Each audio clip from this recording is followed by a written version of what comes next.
सर्व समाज बांधवांना जय जिजाऊ जय शिवराय. मी सचिन हवळे पाटील. 2-3 दिवस व्हिडिओ बनवण्यासाठी उशीर झाला. हा व्हिडिओ 2-3 दिवस अगोदरच बनवायचा होता.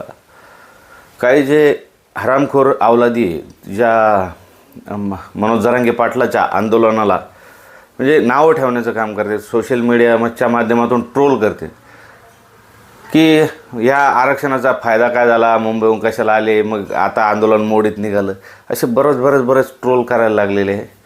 तर त्या सर्वांना एक सांगू इच्छितो की नुसतं फेसबुक, व्हॉट्सॲप आणि ज्या सोशल मीडिया, इंस्टा वगैरे याच्यावर बरळून काही होणार नाही.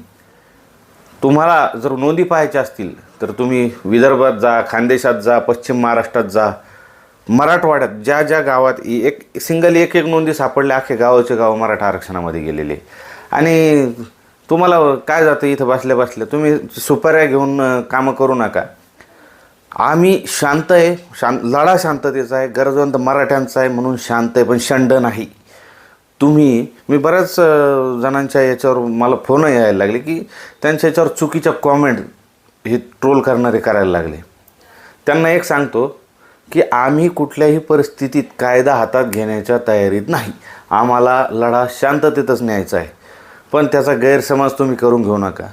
मी सायबर पोलिसांना एक विनंती करू इच्छितो की तुम्ही ह्या अशा जे समाजकंटक असतील हे मराठ्यांना उचकवण्याचं काम करत आहे. आमचे लोक, आमचे पोरं हे उचकणार नाही, लढा शांततेतच चालणार. तर आता आपला मुद्दा होता की कुणबीच्या नोंदी सापडल्या का, मराठा आरक्षणाचा फायदा झाला का. ह्या 6 महिन्याच्या अगोदर मनोज जरांगे पाटलाने आंदोलन उभं करायच्या अगोदर मराठा आरक्षणाची स्थिती काय होती. आजपर्यंत 30-40-50 वर्षापासून आपण अभ्यासक बघतोय, कोर्ट कचऱ्या बघतोय, हिअरिंगा बघतोय. हा प्रश्न इतका आयरनीवर आलेला नव्हता, प्रश्न सुटत नव्हते. एकमेव व्यक्ती मनोज जरांगे पाटील, ज्या व्यक्तीमुळं हे मराठा आरक्षणाचं अंतिम टप्प्यात आलेलं आहे. आणि त्याला काही लोक चुकीचे कॉमेंट देते, म्हणजे एकदम गरम व्हायचं, पाठीशी उभं राहायचं, पुन्हा निगेटिव्ह व्हायचं, असं करू नका. लढा व्यवस्थित चालू आहे. आता बऱ्याच जणांचे मला फोन यायले की मीडियाने बातम्या दाबल्या. अरे हाच तर गनिमी कावा आहे आपला. अगोदर काय होत होतं, जागोजागीची खबर ह्या मीडियाच्या माध्यमातून सर्व ठिकाणी जात होते. आता उलट आपलं आंदोलन डबल, म्हणजे लोकांना काय वाटतं की आंदोलन मोडीत निघालं, तर मोडीत नाही निघालं तर डबल ताकदीनं पेटलं. पण मग आता ते आपण कसं गनिमी काव्याच्या माध्यमातून ते कुठेही कळून देत नाही आहे. आतल्या आत आपलं सगळं काम चालू आहे. ह्या बातम्यांच्या माध्यमातून काय होत होतं, सर्वांना लगेच कळत होतं. तुम्हाला एक 8-15 दिवस त्या बातम्या नका मिळू देऊ, काही काळजी करू नका.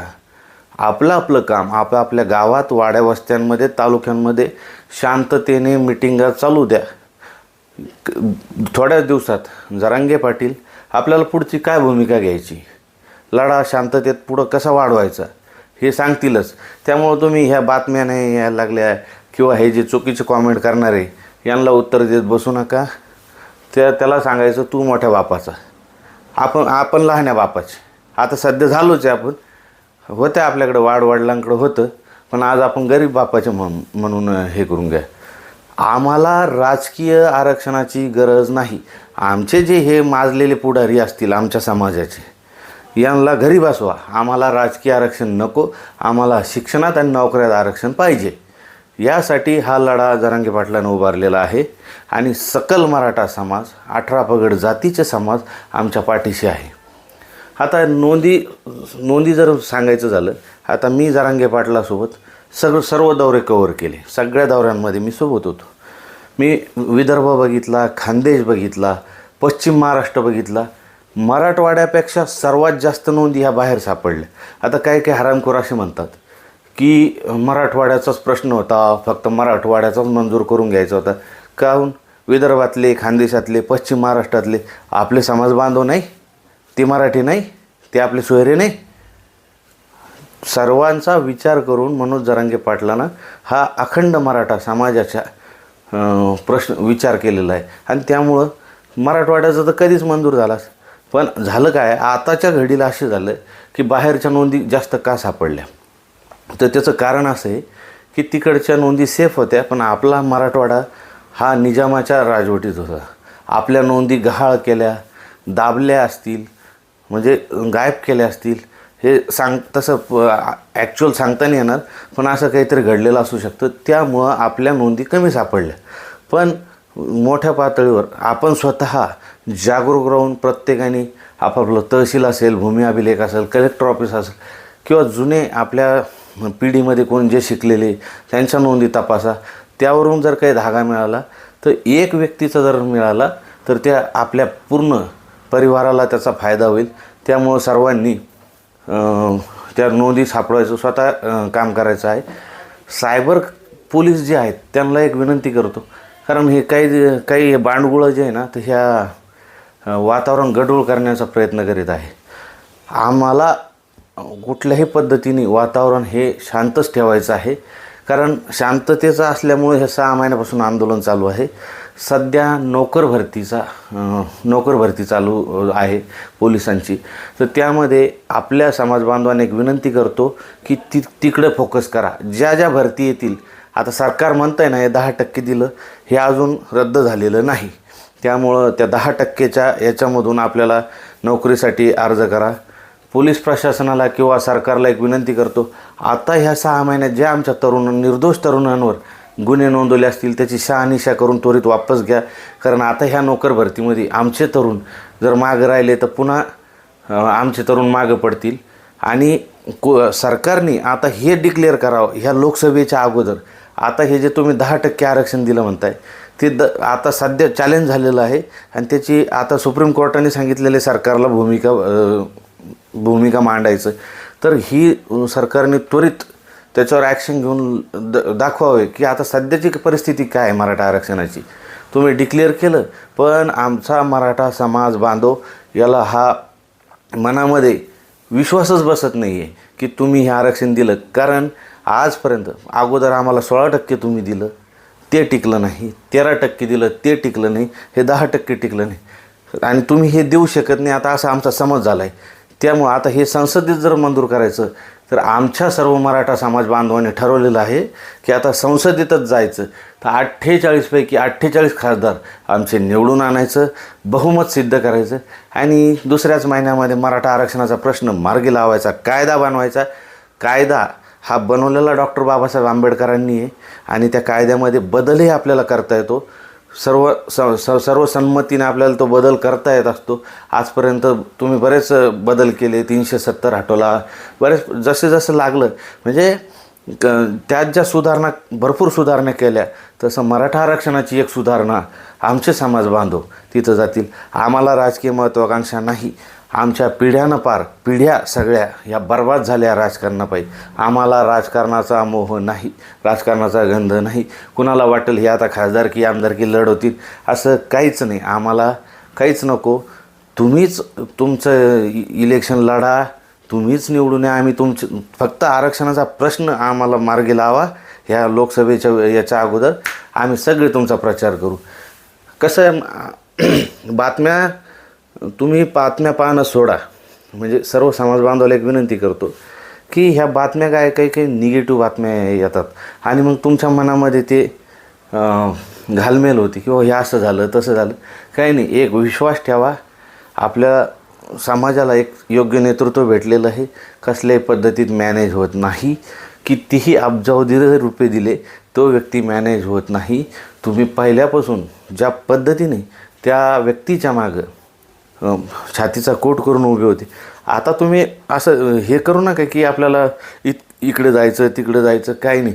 तुम्ही तुमच्या परिसरामध्ये जागरूक राहून आपल्या समाज बांधवांना जागृत करा आणि आपले जे पोर आहे यांच्या जिद्द भरा. आरक्षण तर भेटणारच आहे, 100% भेटणार आहे.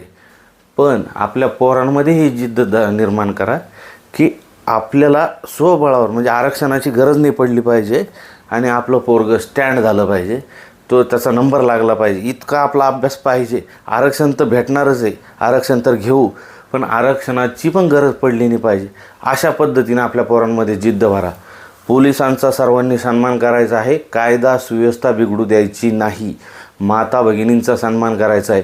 कारण आज असं वातावरण झालेलं आहे मार्केटमध्ये, की माता भगिनींना फार त्रास आहे, तर आपण छत्रपती शिवाजी महाराज यांचे मावळे आहे आणि आपण सर्वांनी एक असा आदर्श घालून द्यायचा आहे, कुठल्याही समाजाची माता भगिनी असेल त्यांचा सन्मान करायचा आहे, त्यांच्याकडं वाकड्या नजरेनं कोणी बघितलं नाही पाहिजे, तसे समाजकंटक लगेच निदर्शनास आणून द्यायचे. म्हणजे फक्त मराठा आरक्षणावर तुम्ही काम करायचं असं नाही, समाजामध्ये ज्या वाईट प्रवृत्ती आहे त्याला फोडा घालण्याचं, ते बंद करण्याचं काम तुम्ही सर्वांनी करायचं आहे. मराठा समाज हा शांतताप्रिय आहे, याने 58 मोर्चे काढून शांततेचं दर्शन घडून दिलेलं आहे. त्यामुळं आता कुणीही गालबोट लावायचं नाही. मनोज जरांगे पाटील यांच्यावर विश्वास ठेवून आपलं आता हे गनिमी काव्यानं जे चालू आहे, हे गनिमी काव्यानंच चालू द्यायचं आहे. कुणीही असं विचार करायचा नाही की याला आपण पब्लिकली हे करू. सर्वांनी आपल्या आपल्या गावागावामध्ये कॉर्नर मिटिंग असतील त्या पद्धतीने मिटिंग घ्यायची आहे आणि समाज जागृत करत चालायचा आहे. एवढंच बोलतो. ज्या समाज बांधवांच्या नोंदी सापडल्या त्यांनी कृपया खाली कॉमेंट करा की आम्हाला ह्या आमच्या गावामध्ये किती लोकांना फायदा झाला, कोणतं गाव ते तुम्ही ते गावाचं नाव टाका, किती जणांना फायदा झाला. आणि हा व्हिडिओ जे ट्रोल करणारे त्या सर्व हरामखोरांना शेअर करा. कारण काय आहे की तुम्ही डायरेक्ट प्रूफ आहात. म्हणजे आज मी व्हिडिओ बनवतो आहे, मी शेअर मारणं वेगळं, पण तुम्हाला तुमच्या नोंदी सापडल्या आणि तुम्ही शेअर मारणं आणि तुम्ही कॉमेंट करणं हे फार मोठं प्रूफ आहे. त्यामुळं दाखवून द्या यांना सगळ्यांना मनोज जरांगे पाटलाच्या आंदोलनाचा फायदा झाला की नाही झाला. हे चॅनल जास्तीत जास्त सबस्क्राईब करा आणि शेअर करा. कारण बातम्या जरी दाबल्या म्हणताय ना, तर आपले चॅनल जे आहेत ते चॅनल आपण आपलं चांगले विचार जर असतील तर ते नक्कीच शेअर करायला पाहिजे. चुकीचे असतील ते लगेच डिलीट करायचं, पुढं जाऊ द्यायचं नाही, पिढ्या बरबाद होऊ द्यायच्या नाही. बस 50 वर्ष झाले आपण सोचतोय, आता सोसायचं नाही, आता लढायचं आणि जिंकायचं. एवढंच बोलतो, थांबतो. जय जिजाऊ, जय शिवराय.